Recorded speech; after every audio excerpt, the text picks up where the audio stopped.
Have you ever wished that gardening could be just a little more simple? Well, it can be.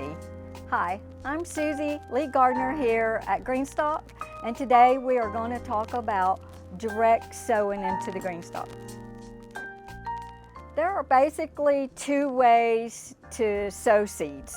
You can either sow them in seed trays indoors and get a jump start, or you can wait till the season is right and sow them directly into the planter. If you sow directly into the planter, you need to look at your schedule for your zone of your area to make sure that you're planting that particular vegetable at the right time. You also need to follow the instructions on the seed pack. Whatever they say is whatever's going to work best for the seeds. When you're going around, you can lose your place. So I have found that it's easier for me if I start, I'll put a marker in. It doesn't matter what you want to use. That'll be my starting point. Then I will go around. If I get a phone call and I have to leave the planter, then I put the marker in the one that I stopped in. There are several different ways to go about putting your seeds in your planter. I have found that one easy way is to just go ahead and put the seeds in a spoon like that, and then take something and brush them off individually, however many that you're doing. Now for carrots, we usually recommend 3 per pocket. I have done 5, but you want to sow a few more because they might not all come up.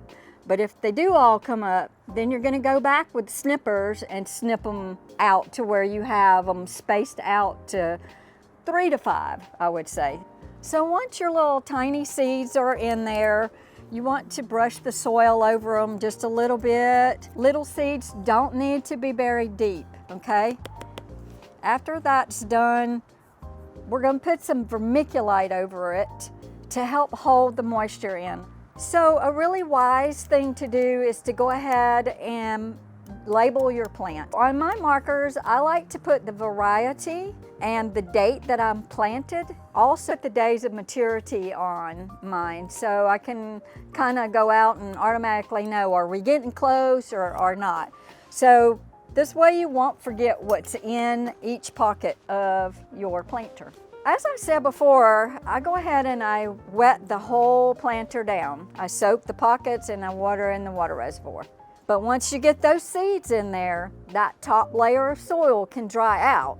So every single day you should come out and mist the top layer to keep that moist. The seeds are very cold hardy because they're all protected in their little shell. But once those new little seedlings pop up, they are very vulnerable to the cold. At that point, if you have unexpected frost after your seedlings have come up, you need to protect it. Many gardeners like to start their seeds indoors.